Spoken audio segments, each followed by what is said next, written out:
अस्सलामुअलैकुम दोस्तों बच्चे हर किसी को पसंद होते हैं। ये अपनी हरकतों की वजह से सबके दिल जीत लेते हैं। आपने बहुत से शरारती और क्यूट बच्चों को देखा होगा। दोस्तों कुदरत ने हर बच्चे में अलग अलग टैलेंट रखा है। तो आज की इस वीडियो में आपको दुनिया के टैलेंटेड बच्चों के बारे में बताऊंगा, जिन्होंने बचपन में ऐसे कारनामे सर अंजाम दिए जिनकी वजह से दुनिया आज भी इनको मानती है।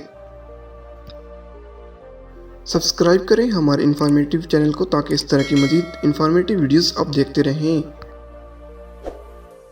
Number 1, Feral view. दोस्तों फेरल व्यू को बिजनेस इनसाइडर ने दुनिया के ज़हीन-तरीन बच्चों में से एक करार दिया है। सन 2012 में ऑस्ट्रेलियन मैथमेटिक्स कंपटीशन में हिस्सा लेते हुए एक बेहतरीन स्कोर हासिल किया। सिंपल जियोमेट्रिक वर्कशीट के साथ ये 12 साल का बच्चा रियाजी की मिसाइल हल कर सकता है, जिसकी वजह से ज़्यादातर बालग लड़खड़ाते हैं। दोस्तों इस बच्चे ने पहली सालगिरह के बाद रियाजी की मिसाइल हल करना शुरू किए और जब ये बच्चा 3 साल का था तो स्टॉक की तजारत करने के काबिल हो गया। दोस्तों ये ज़हीन तरीन बच्चा अब अंडर ग्रेजुएट लेवल पर मिशिगन यूनिवर्सिटी के एक सरपरस्त के साथ अलजेब्रा पढ़ा रहा है। ये बड़े होने पर इन्वेस्टमेंट बैंकिंग को आगे बढ़ाने का इरादा रखता है। Number 2, Giuliano store. दोस्तों जिलियानो स्टोर जब शर्ट पहनता है तो आम बच्चों की तरह दिखाई देता है। रोमानिया का ये 10 साल का बच्चा दरअसल दुनिया के कम बॉडी बिल्डर्स में से एक है, जिसने वजन उठाना शुरू किया जब ये सिर्फ और सिर्फ 2 साल का था। इसके बाद इसने अपने बेमिसाल कारनामों के लिए Guinness book of world record के सफ़ात को अपने नाम कर लिया। इसने अपने हाथों पर तेज़ी से चलने का एक रिकॉर्ड कायम किया, जिसकी एक हैवी बॉल इसकी टांगों के दरमियान है। दोस्तों यूट्यूब इससे अपनी सलाहियतों का एक इश्तराक हासिल करने के लिए एक बेहतरीन ज़रिया मुहैया करता है। ये दुनिया भर के स्ट्रो फैंस और व्यूअर्स को इकट्ठा करता है। नंबर 3, रायन वांग। दोस्तों रायन वांग एक म्यूजिक प्रोडिजी है, जिसने हाल ही में 2013 के अमेरिकन प्रोडिजी इंटरनेशनल पियानो और स्ट्रिंग कंपटीशन में पियानो बजाया। दोस्तों अगरचे बहुत सारे बच्चों ने अपनी मौसीकी की सलाहियतों का मुजाहरा किया है और उम्र भर मौसीकी की सलाहियतों को समझा जाता है। दोस्तों रायन वांग जब छोटा था तो ये इलेक्ट्रिक गिटार बजाता था। इसकी माँ इसे फॉर्मल लेसन पर ले गई। कुछ ही अरसे में इसने 18 सफ़ात के कंसल्टर्स पर महारत हासिल कर ली, जो कि अपनी उम्र के दीगर बच्चों की मौसीकी की सलाहियतों को पीछे छोड़ गया, क्योंकि अभी ये बहुत छोटा था।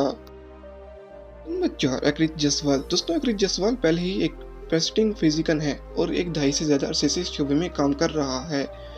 बचपन से इस बच्चे के वालिदैन जानते थे कि ये कुछ खास है। इस बच्चे ने कम उम्र में ही चलना शुरू किया। 1 साल की उम्र से पहले बात की और कहा जाता था कि वो 5 साल की उम्र में शेक्सपियर पढ़ रहा था। दोस्तों जब ये बच्चा 7 साल का था तो इसकी ने कामयाबी से एक ऐसे खानदान की सर्जरी की जो अपनी बेटी की सेहत की देखभाल नहीं कर सकता था। इस सर्जरी ने इस बच्चे को हिंदुस्तान में इसके आबाई शहर में लोकल मेडिकल जीनियस करार दिया। 12 साल की उम्र में जसवाल इंडिया के मेडिकल स्कूल में दाखिला लेने वाला सबसे कम उम्र तल्ब-ए-इल्म बन गया। नंबर 5, प्रियंशी सुमानी। दोस्तों प्रियंशी सुमानी ने 6 साल की उम्र में मेंटल मैथ का मुताला शुरू किया। 2010 में 11 साल की उम्र में सुमानी इस साल के मेंटल कैलकुलेशन वर्ल्ड कप में सबसे कम उम्र पार्टिसिपेंट थी। इसने न सिर्फ मुकाबला जीता बल्कि आज तक वो वाहिद पार्टिसिपेंट भी है जिसने 100% एक्यूरेसी के अलावा मल्टीप्लिकेशन और स्क्वायर रूट हासिल की। दोस्तों ये बच्ची बिजनेसमैन सैटिन सुमानी की बेटी है। ह्यूमन कैलकुलेटर की हैसियत से इसके कारनामों ने Guinness book of world record और Limca book of world record दोनों में इनकी पहचान हासिल की। कम्प्लेक्स मैथमेटिकल इक्वेशन का हिसाब लगाने के अलावा ये बच्ची शतरंज और टेबल टेनिस में भी काफ़ी महारत रखती है। Number 6, Taylor Ramon Wilson. दोस्तों टेलर विल्सन न्यूक्लियर साइंटिस्ट और साइंस एडवोकेट हैं। विल्सन हमेशा रॉकेट और साइंस स्पेस से दिलचस्पी रखते थे। बचपन में इन्होंने अपने कमरे में पीरियोडिक टेबल का चार्ट लगाया और एक हफ्ते के अंदर इन्होंने पूरा चार्ट हिफ्ज कर लिया। दोस्तों 14 साल की उम्र में ये दुनिया का कम उम्र शख्स बन गया जो न्यूक्लियर फ्यूजन पैदा करता है। इसने साइंस की फील्ड में अपने ख्यालात और कामयाबियों के लिए मुतअद्दिद अवार्ड जीते हैं। TED 2013 में इसने small underground nuclear fusion reactors की तामीर के बारे में अपने कई नज़रियात पेश किए। दोस्तों साइंटिफिक कम्युनिटी के मेंबर्स ने इनके ख्यालात को अच्छी तरह कबूल किया। जी तो दोस्तों उम्मीद करता हूँ आपको आज की वीडियो अच्छी लगी होगी और काफ़ी पसंद आई होगी। तो आज के लिए बस इतना ही। अल्लाह हाफिज़।